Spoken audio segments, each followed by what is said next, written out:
In today's video, I'm going to teach you how to create custom objects in HubSpot. Custom objects let you model data that doesn't fit neatly into standard records like contacts, companies, deals, or tickets. Think of things like subscriptions, locations, equipment, or events.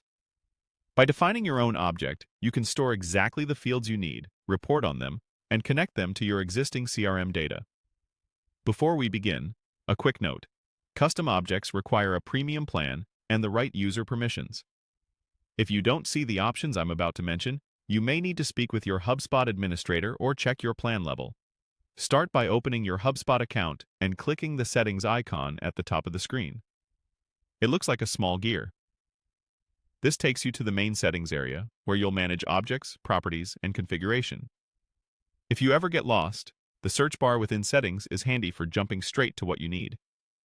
In the left sidebar of the settings page, find and click Objects. This is the hub for all your CRM data types. You'll see standard objects here, as well as options for customizing properties and associations.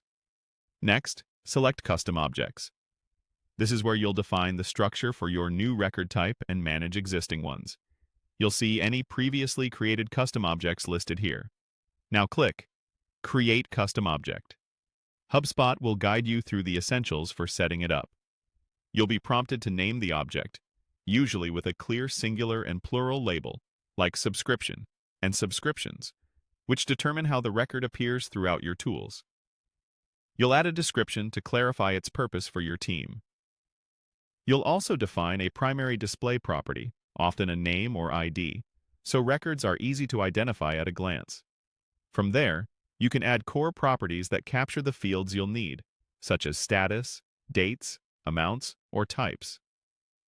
Consider establishing naming conventions and keeping property names human-friendly but consistent, so reporting and automation stay clean. You'll also have the option to associate your custom object with standard objects. For example, linking it to contacts or companies lets you build relationships in the CRM and power targeted lists, workflows, and reports. This planning step is important. Think about how your teams will find, filter, and update these records. One more reminder. If the option to create a custom object isn't available, it's likely due to plan limitations or permissions. Custom objects are a premium feature, so make sure your account is eligible and that your user has the right access. That's it. You've navigated to Settings, opened Objects, selected Custom Objects, and started creating your own. With a thoughtful structure, your new object will fit seamlessly into your CRM and unlock better automation and reporting.